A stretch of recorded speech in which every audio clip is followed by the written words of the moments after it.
Et si un jeu pouvait vous faire réfléchir autrement? Loa est un jeu de stratégie et de réflexion. Chaque partie construit un message. Science, mathématiques, philosophie et littérature se rencontrent. À vous de jouer! Ici, on ne parle pas d'échecs au sens habituel. Au fil des parties, on peut même constater que certaines victoires peuvent se partager. Tout dépend de votre capacité à réfléchir, à anticiper et à vous harmoniser avec les autres.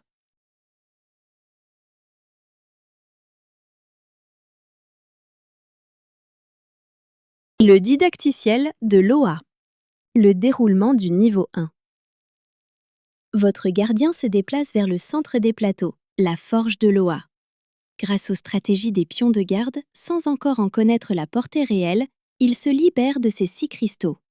Revêtu de nouveaux cristaux actifs dans la forge, il devient gardien de Loa, porteur de mémoire. Puis il reprend la route et revient en premier à son origine, sa case de départ. À l'issue de cette traversée, le vainqueur peut alors décrypter les symboles des cristaux pour révéler aux autres un message porteur de valeurs humaines. Installez-vous confortablement. Nous allons maintenant vous guider pas à pas dans l'univers stratégique de Loa.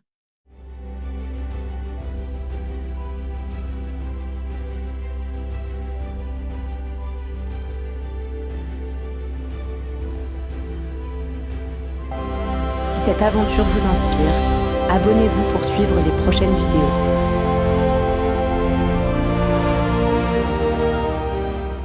Règles avancées, stratégies, nouveaux royaumes, tablettes de mémoire et coulisses de création. Et si vous souhaitez participer à la naissance de ce projet, vous pouvez également soutenir les premières séries de Loa sur Ulule. Chaque soutien contribue à faire vivre cette création indépendante, imaginée à La Réunion, et à la transmettre aux générations futures. À très bientôt dans Loa. Voilà, ça commence! Voici les cristaux que vous devez protéger. Ils portent des symboles de valeur transmis à travers le temps. Vous devrez retrouver le sens de ces symboles, mais le parcours ne sera pas facile. D'autres voyageurs sont eux aussi en quête de ces symboles et des messages qu'ils révèlent. Loa se compose de 3 plateaux modulaires. Assemblez-les autour de la zone centrale pour former le plateau de jeu. Selon les situations, ces plateaux peuvent être séparés au cours de la partie. Sur le plateau, vous voyez le centre de votre jeu en bleu. Ce centre s'appelle la Grande Forge de Loa. Tout autour de la forge, disposez maintenant les 3 plateaux. Chaque case représente 1 million d'années. Les cases en relief sont destinées aux grandes pièces, appelées les gardiens de mémoire. Autour, vous avez aussi des cases libres, ce sont les cases de téléportation. Vous allez découvrir les pièces, les pions, appelés pions de garde, leur rôle, leur déplacement et le fonctionnement de Loa. Loa peut se jouer en solitaire à 2, à 3, à 4, à 5 ou à 6 joueurs. Les joueurs sont appelés les voyageurs du temps. Le but de chaque partie est de porter des symboles et de décrypter un message oublié depuis la nuit des temps. Il existe 2 niveaux, le niveau 1 et le niveau expert. Voyageurs, vous allez découvrir des messages cachés et comprendre ce qu'ils racontent. Très bien, passons maintenant à la découverte des pièces et des pions. Les pièces et les pions. Voici votre pièce principale, le gardien. Il sera appelé gardien de mémoire lorsqu'il entrera dans le centre du plateau, c'est-à-dire dans la grande forge de Loa. Observez bien les gardiens, ils portent des cristaux. Ces cristaux doivent être retirés au fur et à mesure du jeu pour pouvoir ensuite en recevoir de nouveaux dans la forge.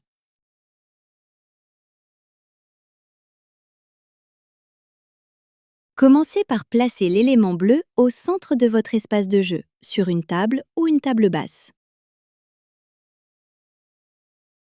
Voici une présentation du grand gardien et de ses 4 pions de garde. C'est simple, les pions de garde sont plus petits que les grands gardiens. Les gardiens portent les cristaux et les pions de garde permettent aux gardiens de retirer ces cristaux.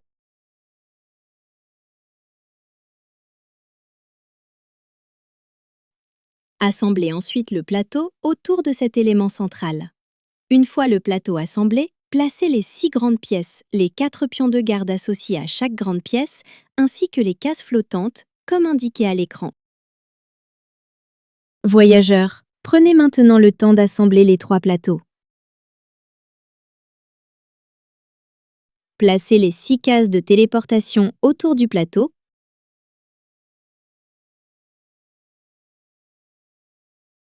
Puis les 6 grandes pièces appelées les gardiens.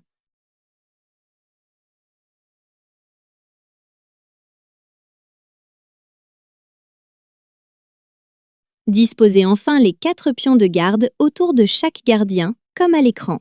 Nancy, n'hésitez pas à mettre la vidéo en pause ou à revenir en arrière si besoin. Très bien, continuons. Si vous jouez en solitaire, vous utilisez l'ensemble des éléments de l'OA. À 2 joueurs, chacun prend 3 grandes pièces et les 4 pions de garde associés, comme indiqué à l'écran. À 3 joueurs, chacun dirige 2 grandes pièces avec leurs 4 pions de garde respectifs. À 4 joueurs, formez 2 équipes de 2 joueurs. À 5 joueurs, un joueur contrôle 2 grandes pièces, tandis que les autres en contrôlent une chacun. À 6 joueurs, chaque joueur contrôle une grande pièce et ses 4 pions de garde. Pour les organiser correctement, la tête des grandes pièces doit correspondre à la tête des pions de garde associés. Je repasse maintenant les schémas, de 1 à 6 joueurs. Mettez la vidéo en pause sur le schéma qui vous correspond. Prenez le temps de préparer votre jeu, puis relancez la lecture quand vous êtes prêt.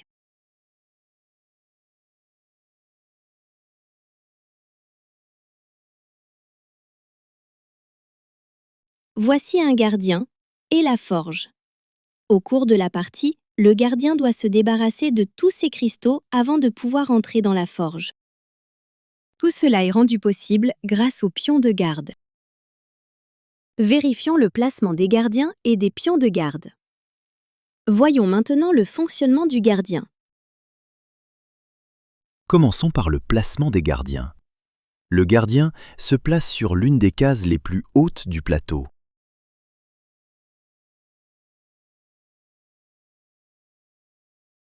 Les 4 pions de garde se placent en demi-cercle autour du gardien. Comment se déplace le gardien? Très simplement, il se déplace d'une case dans toutes les directions.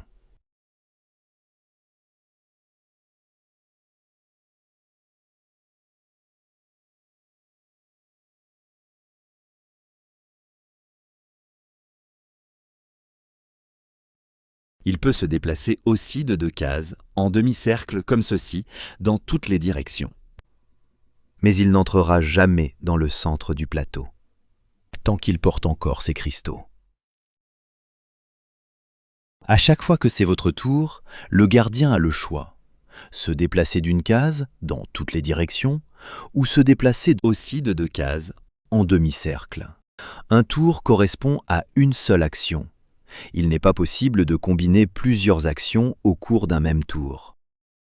Ici, on vous montre les possibilités de déplacement, mais cela ne veut pas dire que vous ferez tous ces mouvements d'un seul coup. À tour de rôle, déplacez-le d'une case ou de 2 cases. en demi-cercle, comme à l'écran. Mettez la vidéo en pause si besoin. Entraînement. Tout d'abord, placez les 6 cristaux sur les 6 colonnes situées autour de chaque gardien. Quand vous êtes prêt, déplacez votre gardien ou vos gardiens d'une case dans toutes les directions ou en demi-cercle sur le plateau. Pour l'instant, chargé de ces 6 cristaux, il ne peut pas encore entrer dans la forge.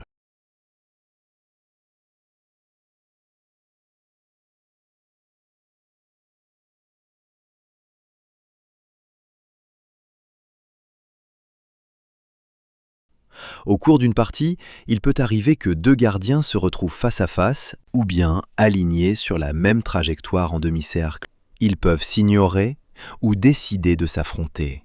La toupidée est à votre disposition.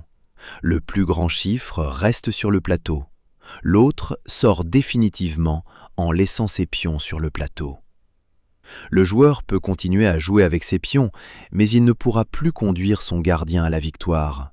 Ses messages seront perdus, mais il pourra encore aider ou gêner les autres.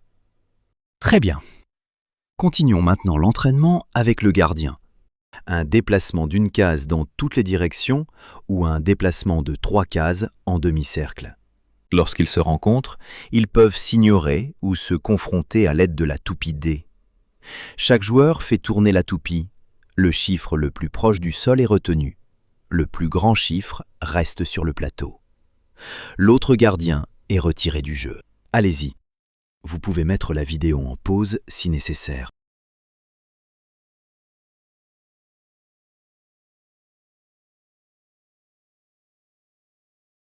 Les pions de garde.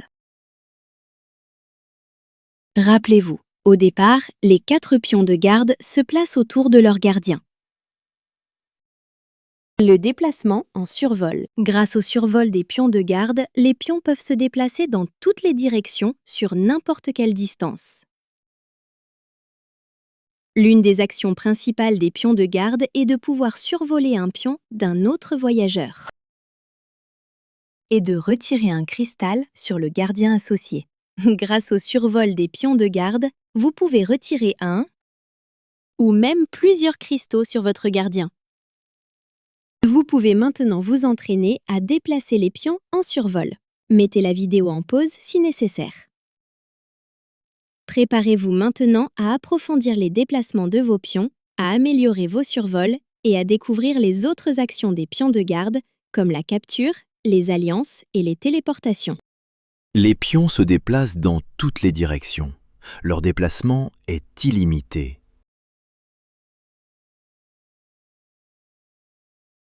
Vous êtes au niveau 1.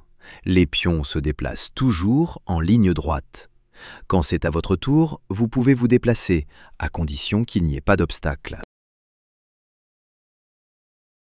Revoyons ensemble le mécanisme du survol. Quand c'est à votre tour, si votre pion de garde est dans la même direction qu'un pion adverse, il peut survoler l'obstacle. Un pion de garde peut effectuer plusieurs survols d'affilée, à condition que la case située juste après le pion survolé soit libre à chaque fois. Puis, retirez les cristaux du gardien concerné. Si la case juste après le pion visé est occupée, vous ne pouvez pas survoler. Il est aussi possible de changer de direction pour effectuer 2 survols ou plusieurs survols, puis retirer des cristaux à votre gardien autant de fois que vous avez survolé. Attention, le retrait des 6 cristaux ne s'applique que pour le survol, pas pour une capture ni pour les alliances. Seuls les survols permettent de retirer des cristaux. Allez, passons à l'entraînement. Mettez la vidéo en pause si nécessaire. Entraînez-vous au survol simple, au survol multiple, au changement de direction et à la gestion des obstacles. À chaque fois, n'oubliez pas de retirer le ou les cristaux de votre ou de vos gardiens. Passons aux alliances. Chaque pion possède des formes géométriques, par exemple ici, le carré. Votre pion et celui de l'autre joueur se placent sur la même case. Les 2 équipes se protègent mutuellement. Les pions de cette équipe ne peuvent plus vous capturer, ni capturer l'un de vos pions, ni votre gardien. Ils se déplaceront ensemble. Mais attention, si l'un est capturé, l'autre peut l'être aussi. Revenons sur ce cas. Un gardien est prêt à retirer un pion de garde, mais il ne peut pas. Pourquoi ? Parce qu'un de ces pions est en alliance avec l'équipe de ce joueur. Ici, ce pion porte plusieurs géométries, dont le carré. Donc, impossible pour le gardien de prendre le pion à gauche. Les alliances sont actives. Entraînement. Pendant 2 minutes, vous allez simuler les déplacements des gardiens et des pions de garde. Vous effectuerez à la fois des survols, puis des alliances. Cet exercice vous permettra de bien vous familiariser avec ces 2 mécanismes. Prenez le temps et commencez quand vous êtes prêt.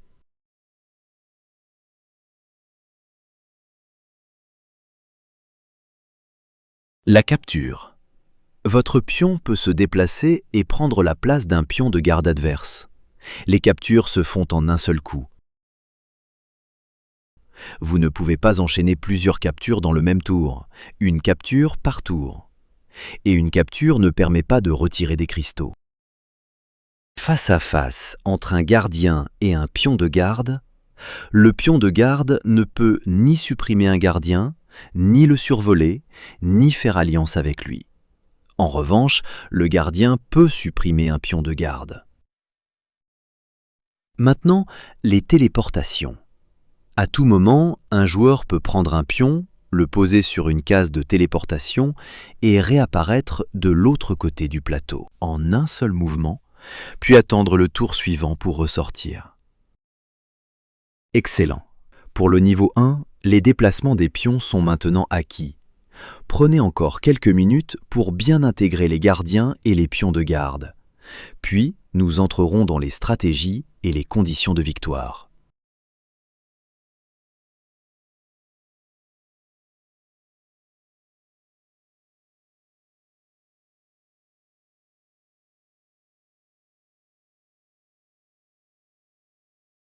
Voici un gardien débarrassé de ses cristaux, prêt à entrer dans la forge de Loa. Une fois dans la forge, il reçoit maintenant de nouveaux cristaux. C'est là que les symboles dorés prennent toute leur importance. Ils seront observés et décryptés lorsque le gardien retournera sur sa case de départ. Il doit protéger coûte que coûte ces 6 cristaux. Il devient alors un véritable gardien de mémoire. Souvenez-vous bien, les cristaux du gardien ne peuvent être retirés ni par des captures, ni par des alliances. Seuls les survols des pions de garde permettent de retirer les cristaux. Bien, continuons. Une fois dans Loa, il doit ensuite retourner vers sa case initiale, sa case de départ. Car une fois sorti, il devient vulnérable face aux pions de garde des autres voyageurs. Voyons une information essentielle. Tant que le gardien n'est pas entré dans la zone centrale et qu'il n'a pas reçu ces 6 nouveaux cristaux, il ne peut pas être attaqué par les pions des autres joueurs. En revanche, une fois sorti de la forge, lorsqu'il retourne vers sa case de départ pour viser la victoire, le gardien devient vulnérable. Il peut alors être attaqué et retiré du jeu par les pions de garde adverses. Mais rassurez-vous, plusieurs stratégies existent et vous allez apprendre à les mettre en place pour empêcher cela. Très bien. Revoyons maintenant une phase essentielle pour bien comprendre le parcours de votre ou de vos gardiens. Grâce au survol, les gardiens n'ont plus de cristaux. Ils peuvent alors entrer dans la forge. Vous êtes déjà à mi-parcours. Car il faudra ensuite porter de nouveaux messages sur les cristaux. C'est l'un des moments les plus importants. Le gardien doit protéger ces symboles qui permettront de révéler un message. Voilà maintenant les 6 cristaux réunis. Quand il le pourra, il ressortira de la forge. Il peut arriver que plusieurs gardiens soient déjà dans la forge. Attendez qu'un d'eux sorte pour pouvoir y entrer.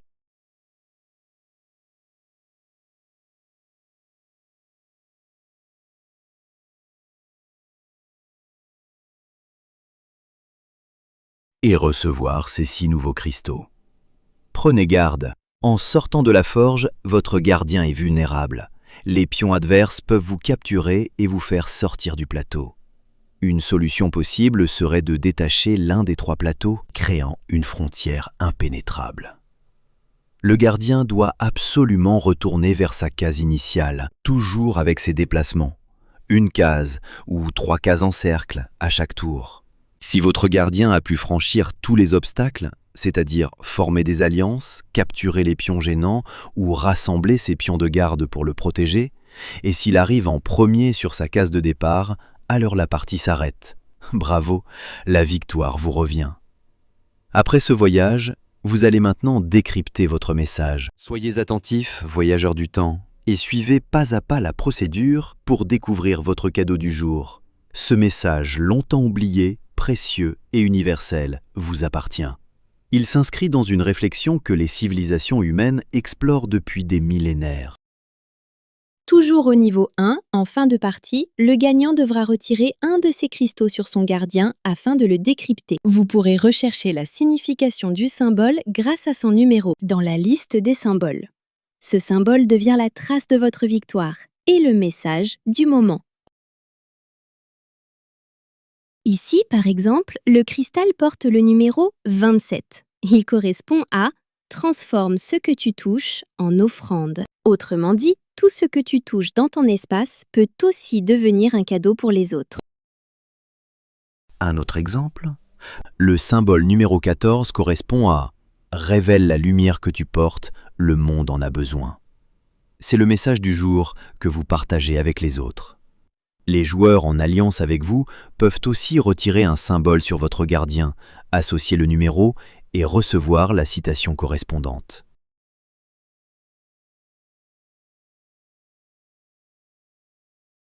Après ce didacticiel du niveau 1 et les phases d'entraînement, vous pouvez maintenant commencer vos parties, développer des stratégies et partager l'expérience avec les autres voyageurs. Nous vous laissons découvrir quelques ouvertures de jeu ainsi qu'une partie en solitaire en accéléré. Nous espérons que ce parcours vous mènera naturellement vers le niveau expert. Mais pour cela, il est essentiel de bien maîtriser le premier niveau. Merci, chers voyageurs du temps, et nous vous souhaitons une excellente découverte et une expérience enrichissante dans l'OA.